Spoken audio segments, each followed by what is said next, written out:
गुरु की शब्दाक्षर ग्रहण करी गुरु विद्यार्थी जय कृष्ण पाद ब्रह्म सत्रिवाद श्री मानव चरणार वेदांत स्वामी जय श्री अद्वैताकी जय विश्व पादी अनंत कोटि वैष्णव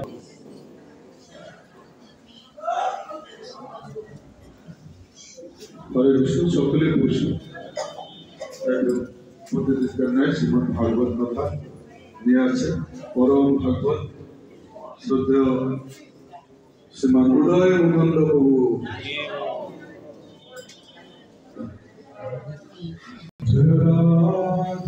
ইসকন টাকা স্বামী বিবেক কৃষ্ণ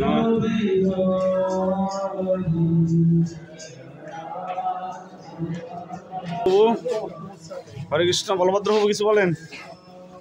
हरे कृष्ण कृष्ण कृष्ण हरे राम राम राम राम हरे सालामित ग्रहण कर लो अकाल विरोध कर कौन